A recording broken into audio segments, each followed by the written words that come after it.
not at the expense of the moment.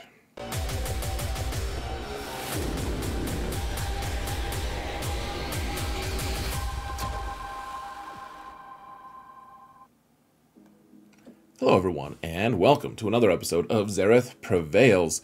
Today, folks, I want to talk about something that is happening, a phenomenon in our game where people are saying that the Qui-Gon Jinn Omicron is better than anything else in the game, including Zam'S, which is right now, I think it's false, and I'll show you guys why. I'm gonna argue it. I'm not just going to make baseless claims, but this is an important thing because people need to. This is a very rare resource, and people need to actually they need to spend them well early on. And so we're going to talk about that a little bit, and I do want to actually just say this too. We don't know what Starkiller has yet. We don't know what his kit's going to give us, and if he's a GAC character, because he's so big, he's probably going to take 3 Omicrons, and if we're unlocking him, then it's very possible that you're going to just need to save your Omicrons anyways. So you never know. And Mara Jade's coming. She might have a better one as well. And there's a few other characters that, like rework characters that may also get good ones. So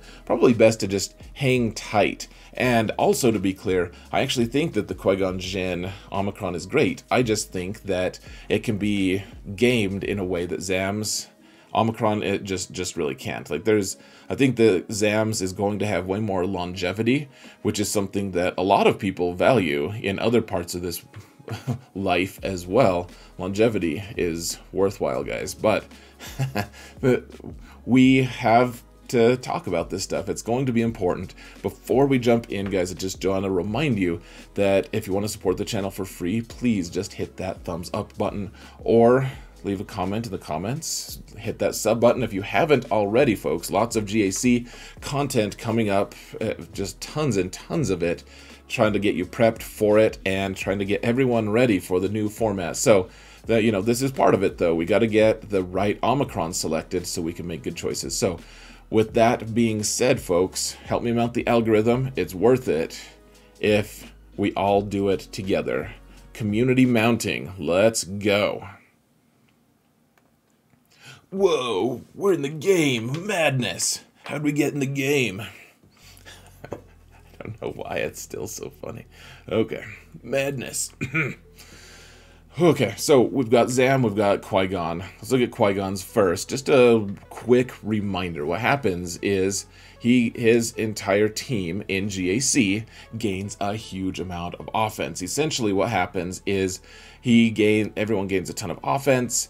He gains you can't kill me until you can't kill anyone else until you've killed me thing. And then once he does kill everyone, then he gives everyone 100% health and protection, so he heals everyone, assuming you don't have healing immunity, and they gain 400% of his offense. And so, essentially, guys, let's say that everyone's, for the sake of argument, everyone has 300 speed, because we don't want to put a ruinous amount of speed. He does, on his leadership, also give plus 30 speed. And so, I'm going to show you guys my Qui-Gon Jinn stats, and I'm not trying to cherry pick here. I'm not trying to show, hey, look, my my speed is so low, you can't win because you have a low speed. It's not that at all.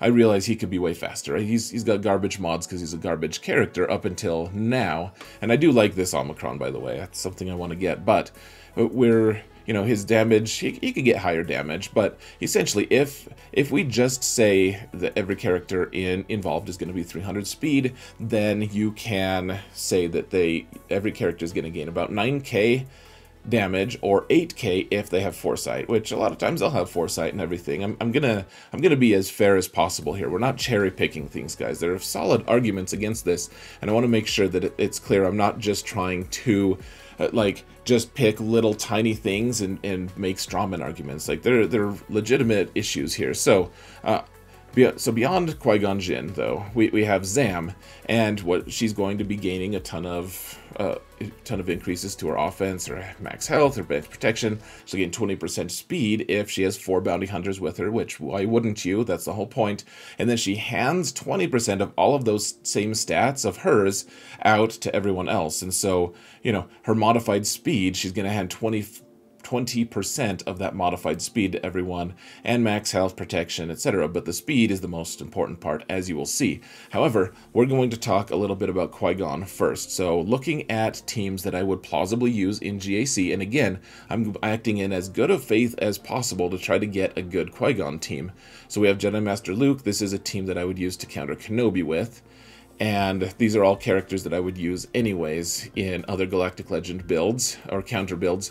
And then we have Jedi Master Kenobi, and granted, guys, this is a huge roster of mine, but, you know, in some circumstances, if you only have Qui-Gon and Zam isn't available, or you don't have Bounty Hunters worked, like, Qui-Gon's going to be better. Or maybe just wait for Starkiller. I don't know.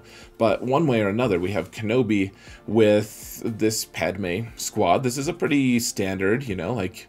It's nice to have Anakin here, and he's not, but because we need him for this bottom team, because Anakin's kind of what makes the Qui-Gon team work well, in theory. But you know, this team will kill most. Like you could probably counter most Jedi Master Kenobi teams. Actually, you could do a mirror with this. You could beat Supreme Leader Kylo. Most other GLs would fall to this team. So you know, not bad. We're not using too many Jedi, so we can therefore have a Qui-Gon Jinn team with. We could even have Yoda sometimes.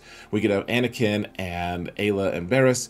And remember, Barriss isn't, she still can't do any damage. Keep in mind, guys, like people like to remind us during the double drops events, like 0 times 2 is still 0. And it's very similar for her. She could have 100,000 offense and it still is going to do almost nothing. She'll be like, yay, I'm hitting as hard as Qui-Gon Jinn normally does on my basic.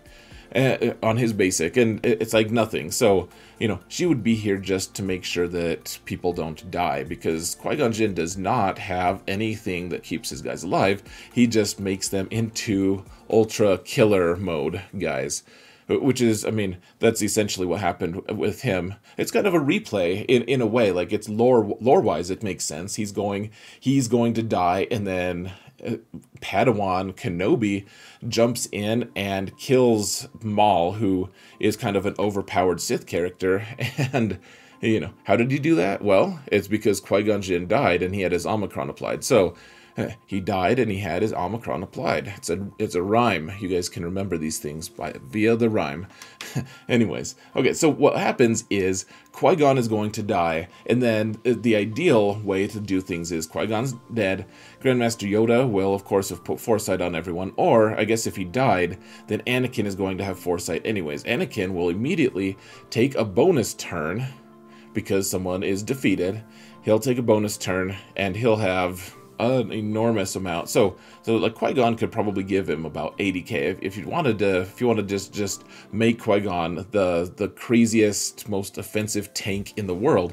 He's going to be able to make Anakin have like 100,000 damage, and that's enough to just one shot a whole team. Like that'll just kill something. That'll kill Galactic Legend. It'll kill whatever, and he'll get an immediate turn with it. So he's just going to destroy, unless, of course, there's a ton of different mitigating factors here. He just misses or is contained. And so what happens is, so the whole team is cool in concept. Like Qui-Gon dies and then Anakin kills everyone because of his AoE. But you can't put it on defense because you can game it. You can have a Night Sisters team with relics be able to just like take his initial AoE, then kill Qui-Gon, and then Anakin will just obliterate Zombie with a basic, and that's fine, and then you'll just proceed to pick the entire team apart. You'll stun everyone, and there's no like defensive recourse. Like the team just kind of falls apart because they can do a lot of damage, but they're not going to actually kill. They're not going to like kill the whole Night Sisters team because you just have revives and turn meter mechanics and everything. Night Sisters will beat it. You'll also lose to like Bad Batch because Bad Batch can go before anyone. You can make everyone really fast, but the thought is like Echo can. He's just ridiculously fast anyways. My Echo is 350 speed without even worrying about it. Like, probably you're not going to want to make your Grandmaster Yoda 320 speed just so you can outspeed some people's Echo. A lot of people have way faster Echoes than I do. And so you have Bad Batch who go up, they daze everyone, put healing immunity, they stun, and then they stun Anakin, and then Qui-Gon dies. Anakin takes his bonus turn, but because he's stunned, he doesn't do anything. He just has his bonus turn, and then you proceed to shellac them. Then you can also also fracture Anakin. Just because you can't kill him, doesn't mean you can't fracture him. With Thrawn, Gideon can reduce all that turn meter. My Gideon is 377 speed, and other people's are faster. You can also have like a Grandmaster Yoda team where you put foresight up on everyone and Anakin would miss. And as long as he does his AoE and misses, or he does his AoE before he gets the crazy boost from Qui-Gon, then it's very gameable. Like, you can't put it on defense, and so the idea is you can't put it on defense, you have to put it on offense. And if you're taking it for offense, then I mean, this team will still kill a lot of stuff, I guess, but you have to be really careful, because what if you get ability blocks on everyone? Or what if you get stunned by everything? Or, I mean, if everything goes well, you're still dropping 3 banners with Qui-Gon, and a lot of times, because you have Qui-Gon as lead, like, you kill he dies, Anakin does his big AoE, and that's cool, because you're a player, you can actually make good decisions. But if he doesn't kill everyone, and the other team has a little bit of fight left, they're going to steal some banners, potentially, and it's going to get ugly. So, yes, this team can do some good things, but it's limited to offense, and limited to Qui-Gon Jinn being the leader, because you can't, think of if Qui-Gon could actually go with the Galactic Legend. Like, what if it was on his unique, and he could do this? Like, he could just take himself and Anakin to any team you wanted, and just go and destroy teams, just totally pwn noobs with it on teams that aren't Jedi. But as it stands, you have to have Qui-Gon Jinn lead, and his lead is extremely limited. Just because you hit hard doesn't mean you have any way to actually mitigate damage. I mean, foresight is okay, but I mean, there's a million ways past it. And doing damage isn't the same thing as actually keeping everyone alive and getting good banners. So a lot of times you're going to end up on offense with a 53, I guess, because you drop. Qui-Gon would be dead, and then you drop 4 banners for protection. I mean, that's still probably good enough to win, but 53 isn't great for, I mean, if you just need a win, that's great, but it's not efficient. So, okay, so it's good. It can be good. You can't put it on defense against a good player, and against a bad player, then you could probably win doing other things, frankly. I mean, people make that argument to me all the time. Just as a side note, guys, they make this argument to me all the time that, oh man, well, it trips up bad players all the time. I'm like, everything trips up bad players. Everything under the sun trips up bad players. Like, you don't need some shenanigan. Like, you don't need something like... And sometimes the bad players aren't going to fall for your shenanigans anyways, or they don't even So, I don't know, like... People want to use that argument against me, and it is funny to look at the history and just derisively mock these people, but it's not really that fun. It's not funny. It's like, good job, like you beat someone you should have beat, and you use the Omicron. Like, don't use that as proof that it's good. Once it trips up one of my really good friends who plays GAC all the time, or if it trips me up, I'll be the first to admit if I can't get past it and stuff, I'll turn my opinion. Like, I'm not afraid to do that. I just don't think it's going to stop a good player, and that's what we're going for, right? Is actual utility, not like utility in a situation that you're already going to win, because who cares? If you're already going to win, why do you need that? It doesn't matter. It's like one time I won at GAC, and I had 2 Galactic Legends left to take out the last 2 teams, and I was like, I'll show them. So I used my 2 smaller teams, and I won with good efficiency. And it was like, I didn't even need 2 Galactic Legends to beat this person. And then I realized, like, well, that was dumb. They should have just been on defense. Like, that was a miscalculation on my part. It doesn't mean anything, though, because I was already going to win anyways, regardless. So enough of that rant. Let's move forward with Zam. The thing about Zam is she is on her unique. Her boost is from her unique, and it's really nice because her unique is... that means that she can go on any bounty hunter team and boost whatever leader she wants. And so the awesome thing is, I did some math here. So Zam is actually naturally pretty quick anyways, and because you need her to unlock someone, I already have a Relic 7. So these are the stats that I'm probably going to end up with, at least initially. But you can see, I don't even have 6E on all of these on all of these things. These are just some thrown together mods, and she's already got 305 speed. So let's say that I just got her to 300 speed, just for fun. And the offense that I gave her, I put, offense, I gave her speed set, but then offense on the triangle and the cross, and then everything else is normal. And I didn't even upgrade the triangle or square to go to be 6E yet, so plenty of room for growth. But looking at her stats here, she's got, we'll say it's 300 speed just to make things a little easier here, and then she's also her 8245 damage. So her 8245 damage would translate into plus 60%. She would get 13,741, but who cares about her damage? Like, really, that's not why you have her on here. That doesn't matter. But she's also going to share 2,700 damage, which, I mean, compared to the Qui-Gon Jinn damage, that doesn't matter. But the offense share is a little bit nice.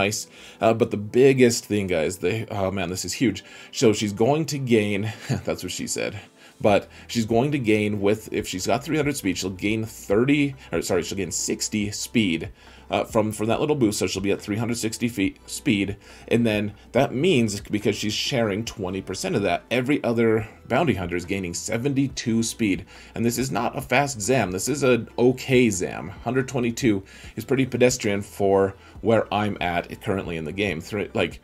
But okay, so 72 speed, you can get her way faster. You can get her up to the point where she's sharing about 70%, sorry, not 70, you can share about 80 speed. But let's just say 72, that's fine. Under an Aura Seeing lead, everyone's plus 72. And keep in mind, my Bosk and Grief have good mods. They used to have even faster, but right now, so 323 speed, immediately plus 72 is going to make him very close to 400 speed. Grief needs to be about the same speed. He's immediately going to be, what, 392 speed. It's very close to 400 speed, and then everyone else is going to be fast. Obviously, you have Zam, who's going to be at 360 speed. Mando, we want him to be a little slower, and Aura and everyone. And the idea, though, is that this team a lot of times can take out General Skywalker if you have a Grief that is faster, a Gideon that is faster than their Rex. There's a whole math equation you guys can look. I'll try to put the video in the video description, the link to it in the video description, but the idea is you have to outspeed their Rex, and Zam just makes it really easy. You don't even need Gideon to do this now. You can just put Zam in with pedestrian speeds, and you can even make Bosk and Grief significantly slower, and it still works just fine. And they're all going to do more damage. They'll all have way more health and protection because Zam is also feeding them health and protection.